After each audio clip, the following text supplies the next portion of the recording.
तत्पुरुषाय विद्महे महादेवाय धीमहि तन्नो रुद्रः प्रचोदयात्। शिवाय रुद्राय शिवार्चिताय महानुभावाय महेश्वराय सोमाय सूक्ष्माय सुरेश्वराय शोणाद्रिनाथाय नमः शिवाय।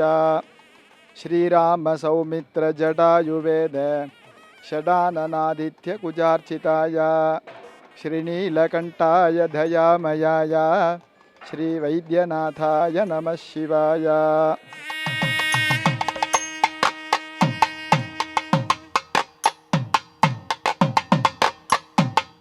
எல்லாம் அல்ல சிவபெருமானின் அருட்பெரும் கருணையினாலே இந்த சென்னை மாநகரிலே கோயம்பேடு எனும் இந்த சிவ க்ஷேத்திரத்திலே எழுந்தருளிருக்கும் இறைவனாராது திருநாமம் குஷலவபுரீஸ்வர சுவாமி எனும் குறுங்காலீஸ்வர சுவாமி.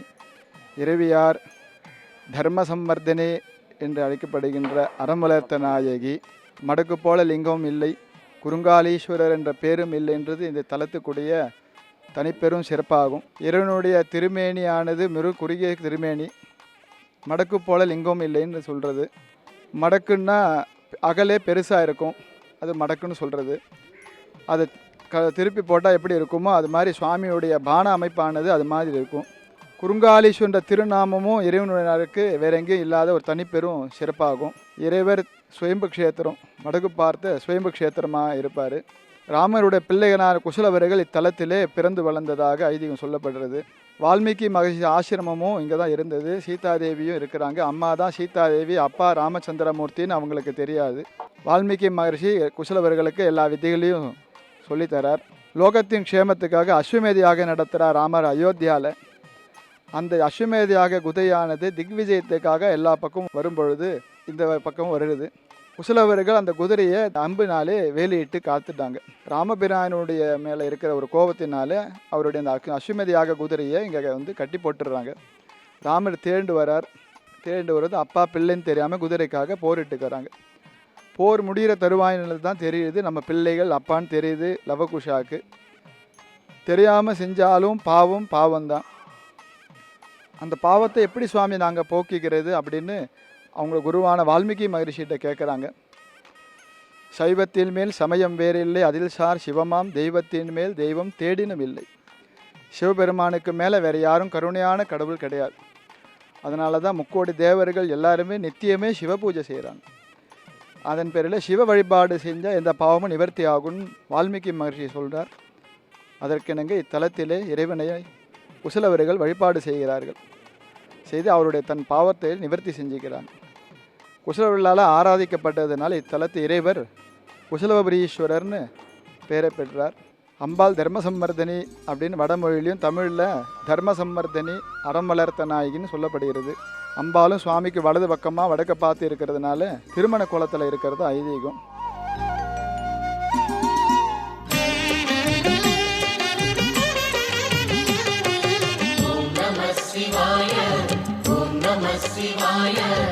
உலகையாளும் இனிய நாமம் ஓம் நம சிவாய.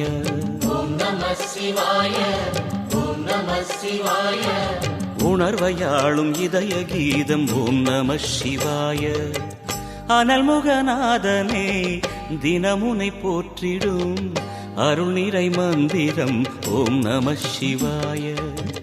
ஹரசிவயோகமாய் திருமுறை காட்டிடும் அன்பெனும் தந்திரம் ஓம் நம சிவாய. சிவாய நம சிவாய எனும் நாமம் அது விடாத வினை தொடாதபடி காக்கும். சிவாய நம சிவாய எனும் நாமம் அது விடாத வினை தொடாதபடி காக்கும்.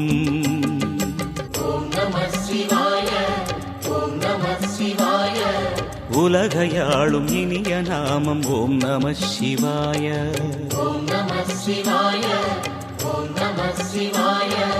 உணர்வையாளும் இதய கீதம் ஓம் நம சிவாய. இரண்டாம் குலோத்துங்கன்னு ஒரு அரசர் தேரில் வரார். இந்த பக்கமாக வரும்போது தேர் சக்கரம் சிவலிங்கத்து மேலே ஏறி தேர் நகர மாட்டேன்றது. ராஜா தேரை விட்டு கீழே இறங்கி பார்க்குறார், ஏன் நகர மாட்டேன்றதுன்னு. அடியில் பார்த்தா சிவலிங்கம் இருக்குது. தேர் ஏறி குறுகி இருக்கிறதுனால குறுங்காலீஸ்வரர்னு பிற்காலத்தில் இறைவனுக்கு மற்றொரு பேர் உண்டாகுது. வடக்கு பார்த்த க்ஷேத்திரம் சுவாமி சுயம்பு க்ஷேத்திரமானது. சுவாமிக்கு பின்னாடி தலத்திலே தட்சிணாமூர்த்தி இருப்பது ஒரு தனி சிறப்பு. இறைவனார் வடக்கு பார்த்து இருக்கிறதுனால தென்முக கடவுளான தட்சிணாமூர்த்தி இறைவனுக்கு பின்னாடி இருக்கிறது தனி. சுவாமியோட கோஷ்டத்தில் இறைவனருக்கு பின்னாடி இருக்கிறது ஒரு தனி சிறப்பு. சிவமூர்த்தங்கள் 64 மூர்த்தங்களை மூர்த்தம் ஏகபாத திருமூர்த்தி க்ஷேத்திரம்னு சொல்லப்படுறது. சுவாமியோட கோஷ்டத்தில் சுவாமிக்கு வலது பக்கமாக பிரம்மாவும் சுவாமிக்கு இடது பக்கமாக மகாவிஷ்ணுவும் நடுப்புற மூலலிங்கமான இறைவர் வீட்டு இருக்கிறதுனால ஏகபாத திருமூர்த்தி க்ஷேத்திரமாக இத்தல சொல்லப்படுகிறது. சிவமலை வாசனே அமுதனாகுமே உன் திருநாமமே அண்டமாளும் உந்தன் நாமம் சொல்லவே அஷ்ட சித்தி யோகம் சேருமே. சுவாமி வடக்கு பார்த்து இருக்கிறதுனால இத்தலத்தில் வீரபத்திரர் இல்லாததுனாலையும் இங்கே மூல பெருமானே வீரபத்திர மூர்த்தமாக இருக்கார். சுவாமி சந்நிதியை மாதிரியே அதே மாதிரி அவருடைய சோமாஸ்கந்தரும் தனி சந்நிதியோட விமானத்தோட துவாரபாலரோட தனி சந்நிதியில் இருக்கிறது தனி சிறப்பு. சோமாஸ்கந்த க்ஷேத்திரமாகவும் சொல்லப்படுது. ஆக இத்தலமானது மும்மூர்த்திகள், அதாவது சோமாஸ்கந்தர், வீரபத்திரர், ஏகபாத திருமூர்த்தி, இந்த மூர்த்தங்களுக்கு உண்டான க்ஷேத்திரமாகவும் சொல்லப்படுகிறது. தீட்சை வாங்கும்போது எல்லாருமே ஒவ்வொரு 5 முகத்தில் தீட்சை வாங்குவா. அதன் பிரகாரம் என் தலத்தில் வாமதேவ முகமாக வடக்கு பார்த்து இருக்கிறதுனால வாமதேவ முகமாக இருக்குது. அதில் வாமதேவ சிவம் வந்தவாளுக்கு இந்த ஸ்தலம் ரொம்ப விசேஷமாக சொல்லப்படுறது. ஓம் நம சிவாய.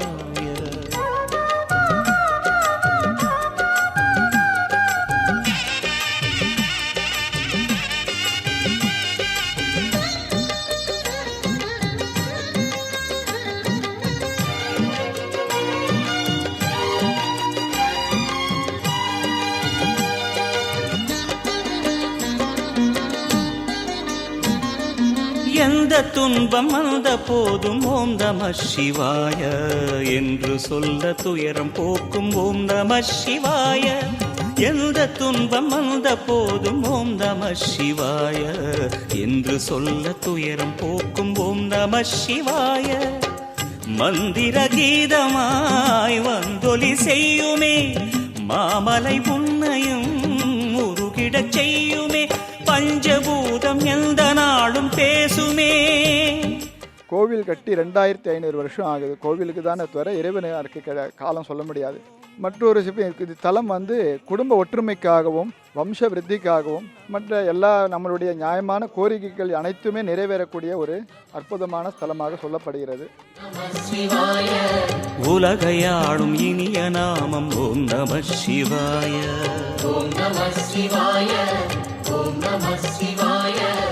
உணர்வையாளும் இதய கீதம் ஓம் நம சிவாய.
அருணகிரிநாத சுவாமிகள் இங்கே இருக்கிற முருகப்பெருமான் மேலே இறைவனுடைய திருவடியை நினைப்பதற்காக அவர் அருளை வேண்டி திருப்புகழ் பாடப்பட்ட ஸ்தலம்.